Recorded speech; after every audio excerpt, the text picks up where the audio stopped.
Olá, hoje nós vamos iniciar a aula 7, onde nós vamos falar sobre perspectivas. A primeira coisa a saber é que existem vários tipos de perspectiva no desenho técnico. Numa primeira classificação, essas perspectivas podem ser cônicas. As perspectivas cônicas, elas produzem uma imagem bem fiel ao objeto. Elas podem ter 1, 2 ou 3 pontos de fuga, que é para onde vão convergir as dimensões do objeto, e aí elas podem ter também duas dimensões ou nenhuma dimensão dominante, ou seja, paralela ao quadro de desenho. Então aqui do lado a gente tem 3 exemplos de perspectivas cônicas. A perspectiva paralela, que tem um ponto de fuga, que fica aqui na linha de horizonte, e a partir desse ponto de fuga você tem as projeções das dimensões do objeto.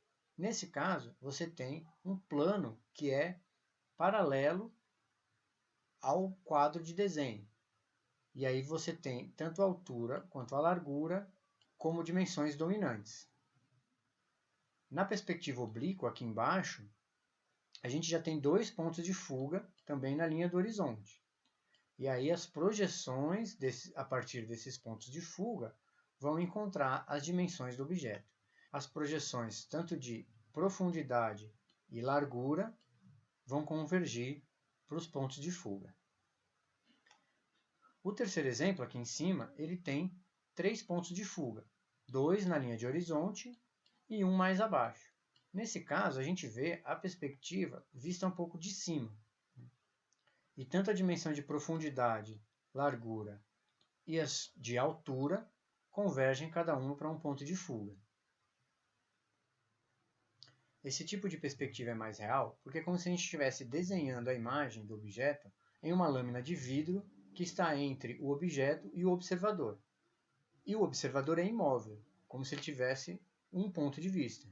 Então vamos ver como é isso mais ou menos. Então eu tenho um objeto qualquer, a tal lâmina de vidro, e o ponto do observador, que está aqui. A partir do ponto do observador, então, saem as linhas de projeção que atravessam, em determinados pontos, esse plano que está antes do objeto. Percebam que as retas que formam os raios de visão do observador, nesse caso, formam um cone, por isso são chamadas de perspectivas cônicas. E essas linhas elas vão buscar as referências no próprio objeto, no caso aqui, dos cantos do cubo. Esses cantos do cubo são então transferidos para o plano de desenho. E aí a gente tem formada a imagem do que a gente está observando no plano de desenho. Isso forma então uma perspectiva com 2 pontos de fuga. Apesar das perspectivas cônicas serem desenhos muito próximos da realidade, elas não são muito utilizadas no desenho técnico. Isso porque ele é um desenho muito difícil e muito complexo de ser feito, dificultando o uso dos instrumentos. Além disso, o fato de ter vários pontos de fuga e várias inclinações, isso acaba deformando as dimensões do objeto em relação ao que está sendo desenhado, impossibilitando a gente de tirar essas medidas do desenho diretamente para a realidade. Então, são usadas em desenho técnico outros tipos de perspectiva, como as perspectivas cilíndricas ou paralelas. Nas perspectivas cilíndricas ou paralelas, os raios de visão eles são paralelos entre si, formando então um cilindro de projeção, ao contrário do cone das perspectivas cônicas. As perspectivas cilíndricas elas podem ser de 2 tipos, podem ser oblíquas ou podem ser de isometria ortogonal. As perspectivas oblíquas são as perspectivas cavaleiras. Nas perspectivas cavaleiras existe um plano paralelo ao plano de desenho, e a partir deste plano são projetados com inclinações regulares as demais dimensões de profundidade. Isso gera uma leve deformação nas medidas, que são corrigidas com reduções. As perspectivas cavaleiras são divididas de acordo com o ângulo de inclinação das arestas de profundidade. Então aqui a gente está vendo 3 exemplos. O primeiro é de uma cavaleira de 30 graus de inclinação, ou seja, a dimensão de profundidade ela é inclinada 30 graus em relação ao plano de desenho. Enquanto que a cavaleira de 45 graus tem essa inclinação de 45 graus e a de 60 graus, essa inclinação de 60 graus. Todas têm, em verdadeira grandeza, o plano principal. Conforme eu falei, a perspectiva cavaleira ela distorce um pouco a dimensão de profundidade. Vejam aí nesse exemplo. Nas três perspectivas, a profundidade está usando dimensões iguais. Para essa reta e para essa reta. Por conta do ângulo de inclinação, a gente tem a impressão de que essas três linhas têm dimensões diferentes. Isso faz com que a perspectiva fique com uma cara de perspectiva deformada. Para diminuir essa deformação, é proposto então uma redução das medidas de profundidade. Então, com essa redução, na perspectiva de 30 graus, a gente utiliza 2/3 das dimensões de profundidade. Na perspectiva de 45 graus, a gente utiliza metade das dimensões de profundidade. E na perspectiva de 60 graus, a gente utiliza 1/3 das medidas de profundidade. Isso faz com que, visualmente, a perspectiva fique mais próxima da realidade. Outras perspectivas cilíndricas são as de azometria ortogonal, e elas podem ser de 3 tipos. As perspectivas de azometria ortogonal são aquelas que são formadas por 3 eixos de inclinação, e esses 3 eixos de inclinação são separados por ângulos que vão dar a classificação desses 3 tipos de perspectiva. Então a gente tem as perspectivas dimétricas, que são aquelas que um dos eixos ele tem uma inclinação diferente dos outros dois. Então ele tem 2 eixos iguais. Aqui nesse exemplo, a gente tem os 3 eixos de azometria. E a gente tem 2 deles iguais e um pouco maior. Isso acontece também nos outros exemplos. Na perspectiva trimétrica, os 3 ângulos que separam os 3 eixos de azometria são diferentes entre si. Então, aqui no exemplo, a gente tem aqui os 3 eixos de azometria e cada ângulo tem uma medida diferente. A terceira perspectiva cilíndrica é a perspectiva isométrica. Nesse caso, os 3 eixos azométricos eles têm a mesma inclinação, ou seja, 120 graus. Se a gente observar aqui no exemplo, a gente tem aqui os 3 eixos azométricos e o ângulo entre eles é sempre de 120 graus. Como as 3 inclinações são iguais, qualquer coeficiente de redução também vai ser igual para os 3 eixos. Isso é uma grande vantagem da perspectiva isométrica. Na perspectiva isométrica, é recomendado uma redução para 81% nas 3 dimensões. Isso faz com que a perspectiva com a redução seja muito parecida com a perspectiva sem a redução. Assim, acaba não sendo usual usar as perspectivas com redução. O uso prático do sistema isométrico permite que ele seja utilizado sem nenhuma redução. Isso faz com que qualquer medida no desenho seja a medida real do objeto. Isso faz com que a perspectiva isométrica seja mais utilizada no desenho técnico. As perspectivas isométricas são baseadas nos eixos isométricos, que são formados por 3 semirretas que partem da mesma origem e formam entre si um ângulo de 120 graus. Esses ângulos são muito fáceis de serem desenhados usando os quadros de 30 graus que a gente tem. Os desenhos de perspectiva isométrica vão se formar então a partir de 2 tipos de linha. As linhas isométricas, que são aquelas paralelas a um dos 3 eixos isométricos.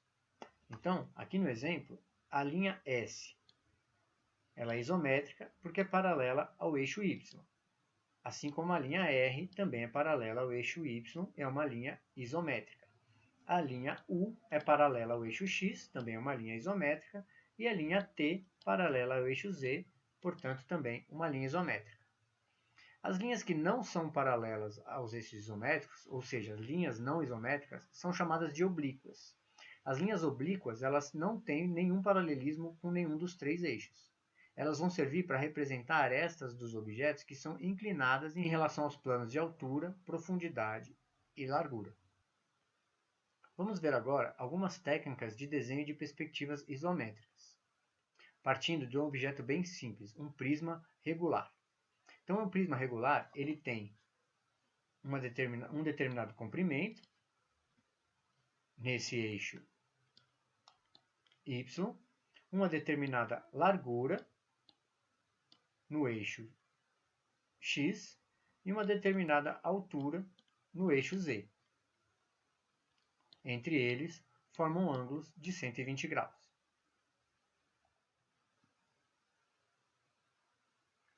O primeiro passo para se traçar uma perspectiva isométrica é desenhar, então, os três eixos x, y e z de maneira isométrica numa folha.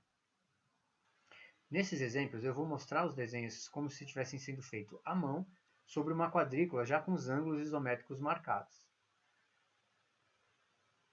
Então, a gente traça aí os três eixos x, y e z, e sobre esses eixos marcamos as distâncias de comprimento, largura e altura.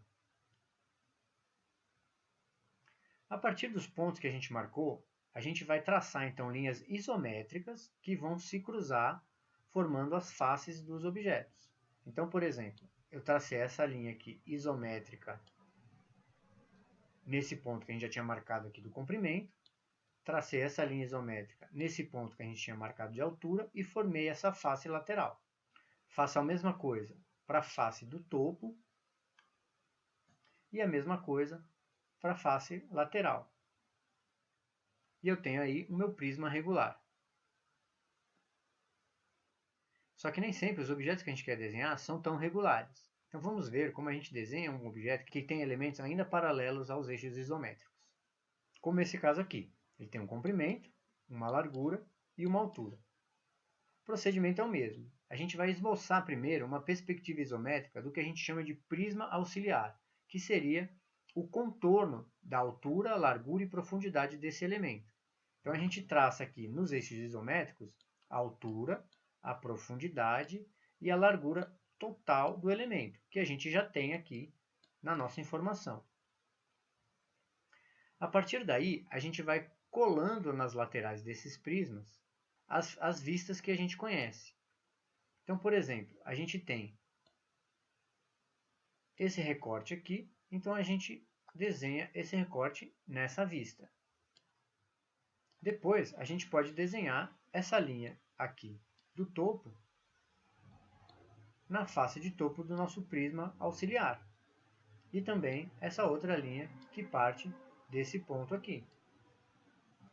Assim como essa linha que está na vista frontal aqui do nosso objeto. E assim a gente vai formando o nosso prisma. E aí depois é só apagar as linhas de construção, a gente tem aí o nosso objeto desenhado. Vamos ver agora como é que a gente faz quando a gente tem elementos oblíquos, ou seja, linhas não isométricas. Novamente, esse objeto ele tem um comprimento, uma largura e uma altura. A gente vai começar da mesma forma, traçando um prisma auxiliar que tem a mesma largura, comprimento e altura do nosso objeto. Traçado esse prisma auxiliar, a gente começa então a traçar com as informações que a gente tem do nosso objeto. Então a gente traça a linha oblíqua ligando essa altura com esse comprimento. A partir daí, a gente traça as demais linhas, observando o topo do objeto, a vista frontal do objeto, etc.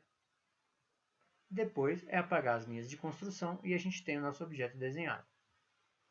Vamos ver agora um objeto um pouco mais complexo, que tem tanto linhas oblíquas quanto linhas paralelas, ou isométricas. O processo de desenho é o mesmo. Começamos pelo traçado dos eixos isométricos e do prisma envolvente, ou prisma auxiliar, construindo então esse paralelepípedo que contém as maiores dimensões de altura, profundidade e largura do objeto. A partir daí, a gente vai então colando as vistas laterais superior e frontal do objeto nesse sólido envolvente. E a partir dessas marcações, vamos retirando parte desses sólidos até formar o objeto final a ser representado. Então a gente começa desenhando aqui a vista superior, a vista lateral e aí a gente vai retirando e traçando o nosso objeto conforme ele é. Por final aqui, a gente faz as marcações desse recorte oblíquo, apaga as linhas de construção e tem aí o nosso sólido final. Existem também momentos que a gente vai precisar desenhar circunferências. Em uma perspectiva isométrica, essas circunferências vão aparecer como elipses. Para saber como desenhar essas circunferências, eu vou mostrar duas técnicas. Uma para um desenho mais simplificado, feito à mão, e a outra feita por instrumentos. Então, para desenhar uma circunferência isométrica, o primeiro passo é traçar novamente os eixos isométricos. A partir desse eixo isométrico, então, a gente marca as medidas do diâmetro do círculo que a gente quer desenhar nos dois eixos na face onde ele está. Nesse caso, a gente vai desenhar na face YZ. E aí, com essas marcações do diâmetro, a gente desenha como se fosse um quadrado, só que já em formato isométrico, no qual está inscrito a circunferência. Depois, o segundo passo é dividir esse quadrado isométrico em 4 quadrantes, na metade de cada um dos lados. A partir daí, a gente começa a traçar as linhas curvas. As linhas curvas elas vão ser traçadas da seguinte forma. Em 2 dos quadrantes, a gente vai usar a diagonal maior do quadrado isométrico. E nas outras duas, nós vamos utilizar a diagonal menor desse quadrado isométrico. Dessa forma, a gente tem uma elipse que representa a circunferência em perspectiva isométrica. Essa técnica vai servir para desenhar nas outras duas faces também, seja na face superior ou numa face lateral. Esse tipo de desenho vai ser muito útil para se desenhar uma perspectiva de um cilindro, por exemplo, como esse. Então a gente tem a altura do cilindro e o diâmetro dele. A gente desenha então o sólido envolvente, que seria a perspectiva isométrica de um prisma de base retangular. Nas bases a gente traça então os 4 quadrantes e utilizando esses quadrantes desenha as circunferências. Depois é só pegar a tangência dessas duas circunferências e uni-las, formando assim o desenho de um cilindro. Vamos ver agora a técnica de desenhar essas elipses de maneira mais precisa. Novamente, o primeiro passo é desenhar um quadrado no qual está inscrita a circunferência, só que nós vamos fazer isso utilizando os eixos isométricos. Esse exemplo nós vamos fazer no topo, mas ele também serve para vista lateral ou frontal. Então aqui a gente desenha no eixo x, y, o quadrado, já em perspectiva isométrica, utilizando a medida do diâmetro do círculo. Esse quadrado vai formar então os pontos A, B, C e D.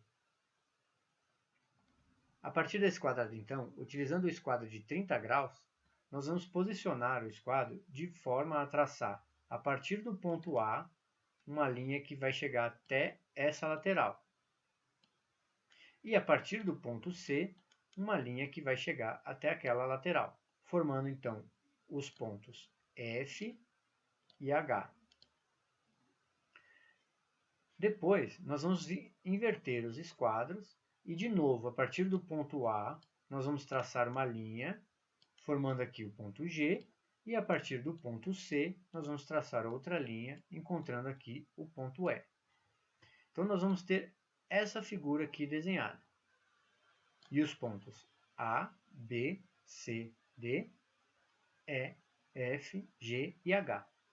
Além dos pontos I e J, formados pela junção das linhas de construção que a gente traçou. Agora, a gente vai precisar utilizar um compasso. Com a ponta seca do compasso fixa no C, a gente vai traçar um arco com precisão que parte do ponto H até o ponto E. Depois, fixando o compasso no ponto A, nós vamos traçar um arco do ponto F até o ponto G. Para terminar a elipse, A gente vai usar então o ponto I e J. Então, colocando o compasso no ponto J, nós vamos traçar esse arco que vai do ponto H até o G. E colocando o compasso no ponto Y, nós vamos traçar esse arco que vai do ponto E ao ponto F. Dessa forma, a gente tem aí, de maneira precisa, a elipse que representa essa circunferência em perspectiva isométrica. Vimos então quais são os tipos de perspectivas e as técnicas para desenhá-las. No próximo vídeo, eu vou mostrar como se desenha uma perspectiva isométrica a partir de informações de vistas ortogonais. Até lá!